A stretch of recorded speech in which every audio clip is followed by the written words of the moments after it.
तो last episode में हमने देखा था कि यहाँ पे अवेरिना में रोली के सामने कोई और पर्सन आ जाता है, जिसके ऑरा को फील करते ही रोली समझ जाती है कि ये कौन है। तभी डिसेबल अब हंसते हुए कहता है कि हेलो रोली, तुम्हें देखे हुए काफी दिन हो गए। और ये कहकर ये डिसेबल इस लड़के को एक किक मारता हुआ इसे अरेना से दूर कर देता है, जिसके बाद ये खुद से कहता है कि मुझे पता था कि ये सारी यूजलेस है।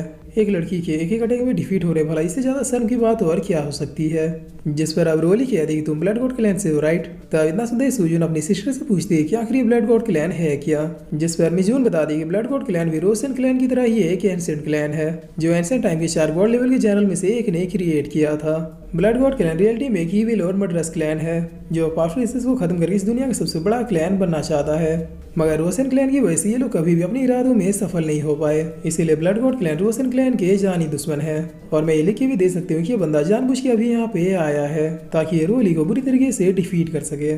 जिस पर सुजून कहते कि इसका मतलब क्या सिस्टर रोली खतरे में है। तब मिजून कहते कि नहीं, मुझे नहीं लगता कि ऐसा कुछ होगा, क्योंकि अगर इस बंदे ने रूल के खिलाफ जाके रोली को हट करने की कोशिश की तो फिर डेन इस चीज को कभी बर्दाश्त नहीं करेंगे। जिस पर अब रोली कहती कि मुझे तुम्हारे और पता लग गया कि तुम ब्लड गॉड क्लैन से हो, लेकिन ना तो मैंने तुम्हें पहले कभी देखा और ना ही तुम्हारा नाम सुना है। तब ये लड़का कहता है कि वो इसलिए क्योंकि मैं ब्लड गॉड क्लैन के एक छोटे से फैमिली से बिलोंग करता हूँ, इसीलिए ये नेचुरल है कि रोशन क्लैन की प्रिंसेस को मेरा नाम नहीं पता।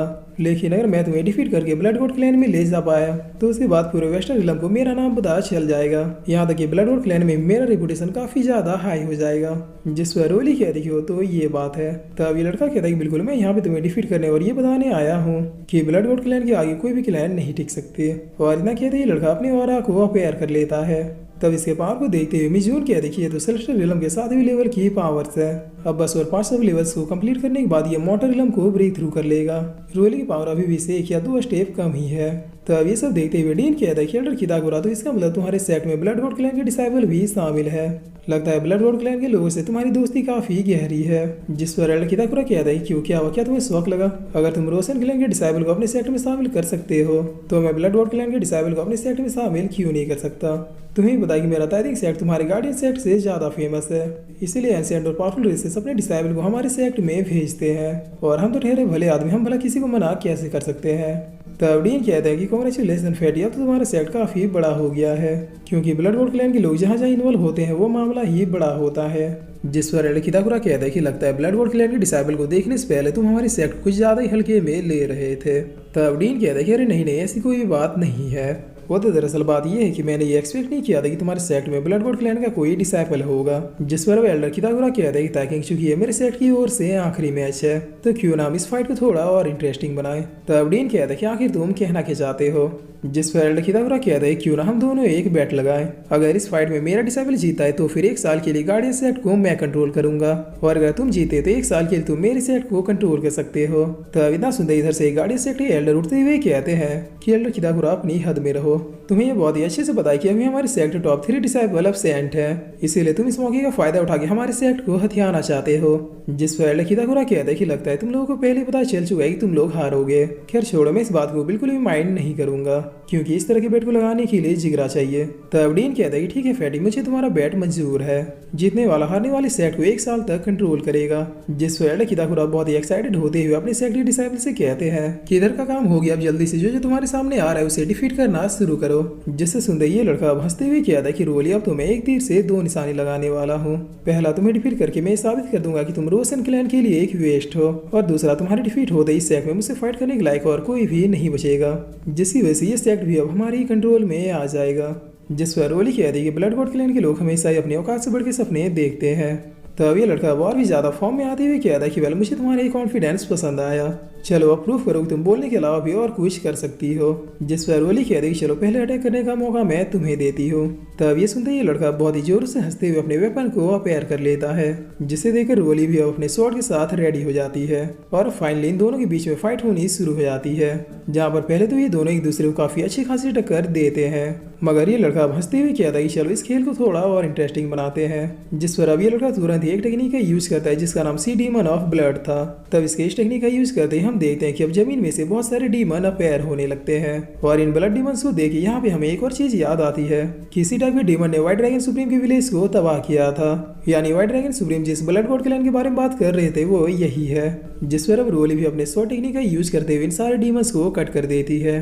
मगर ये लड़का हंसते हुए कहता है क्या तुम्हें मेरा अटैक इतना सिंपल लग रहा है।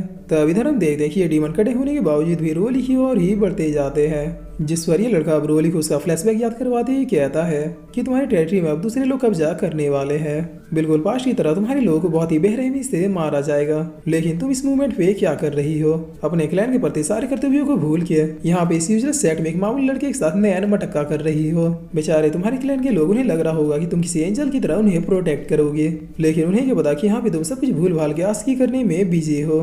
तब ये सब सुनकर रोली कहती कि नहीं, ये सच नहीं है, मैं कभी भी अपने लोगों को डिसअपॉइंट नहीं कर सकती। जिस पर ये लड़का दोबारा रोली की ओर बढ़ते हुए कहता है कि तुम कितनी बड़ी इडियट हो। तब रोली भी अपने पास से यूज करते हुए इसके इस अटैक को रोकने की कोशिश करती है, मगर इस लड़के का अटैक इतना पावरफुल था कि रोली बहुत इंजर्ड होते हुए पीछे हट जाती है। तब रोली अब पीछे आते हुए खुद से कहते कि नहीं, मैं इससे डिफीट नहीं हो सकती। जिस पर ये लड़का अब रोली की ओर देखते हुए अपनी इंजरी को बस कुछ ही सेकंडों में ठीक कर लेता है और फिर रोली से कहता है कि लड़कियां तो लड़कियां ही रहेंगे, तुम्हें तो फिजिकली से ज्यादा मेंटली हर्ट करना ज्यादा आसान है। जरा देखो खुद को, क्या तुम्हें लगता है कि कभी तुम अपने फादर की तरह बन पाओगे? तुम तो उनकी बेटी कहलाने के लायक भी नहीं हो। तब इधर ये एल्डर बहुत ही हंसते हुए कहता है ताकि मुझे लगता है कि मैं जीत चुका हूँ, अगर तुम उस बच्ची को हर्ट होते हुए नहीं देखना चाहते तो फिर अपनी हार एक्सेप्ट कर लो। जिस पर डीन कहता है कि फैटी आखिर इतनी जल्दी क्या है, अभी तो मेरे सेट का टॉप 3rd डिसाइपल बाकी है। तब इतना सुनते एल्डर खिदाकुरा बहुत ही गुस्से में कहता है कि तुम्ही ने तो कहा था कि तुम्हारे टॉप 3rd डिसाइपल अभी एब्सेंट है, तो फिर अब अचानक तुम अपनी ही बात से क्यों पलट रहे हो? मैं आखिरी बार कह रहा हूँ कि तुम अब हार मान लो, वरना ये लड़की अभी बहुत कुछ फेस करेगी। जिस पर डीन कहता है कि अब मैं ये लिख के भी दे सकता हूँ कि तुम्हारा डिसेबल इस लड़की को टच भी नहीं कर पाएगा, क्योंकि मेरा टॉप 3rd मॉन्स्टर अब यहाँ पे पहुँचता ही होगा। और अब सीन चेंज होता है और हम लूशियन को देखते हैं जो एल्डर वीविंग से स्पेशल ट्रेनिंग ले रहा था। तब एल्डर वीविंग कहता है कि ताइकेंग भी ना, इन छोटे मोटे झगड़ों में भी से मेरी हेल्प चाहिए। जिस पर एल्डर वीविंग अब लूशियन को आवाज देते हुए कहता है कि चलो उठ जाओ, तुम्हें क्विकली अब कहीं और भी जाना है। मगर लूशियन अपने ट्रेनिंग में इतना बिजी था कि वो एल्डर वीविंग की बातों को सुन भी नहीं पाता। तब एल्डर वीविंग अब अपने लाठी से लूशियन को उठाते हुए कहता है कि बास्टर्ड, मैंने कहा उठ जाओ। जिस पर अब होश में आते ही लूशियन पूछता है कि आखिर हुआ क्या, ऐसा क्या हो गया जो आप मुझे मार मार के उठा रहे हैं? तब एल्डर वीविंग कहता है कि तुम्हारी ट्रेनिंग कंप्लीट हो गई है, इसलिए अब तुम अपने सेट में वापस लौट जाओ। तुमने इन 15 दिनों में जो कुछ भी सीखा है उसे अब आजमाने का टाइम है, इसीलिए चलो बकबक बंद करो, चुपचाप यहाँ से निकल जाओ, तुम्हारा अपोनेंट वहाँ पे तुम्हारा वेट कर रहा है। और फिर एल्डर वीविंग बहुत ही प्यार से कहता है कि लूशियन जरा सामने देखो, वहाँ पे एक लाल कौवा है। तब लूशियन भी सामने की ओर देखते हुए कहता है कि किधर? जिस पर एल्डर वीविंग बहुत ही फनी तरीके से लूशियन को एक किक मार के पोर्टल में भेजते हुए कहते हैं कि कौवा उड़ गया। तब इधर हम देखते हैं कि ये पोर्टल अब सीधे एरेना के बीचों बीच में खुलता है, जिसमें से लूशियन अब बिल्कुल गिरते पड़ते हुए बाहर आता है।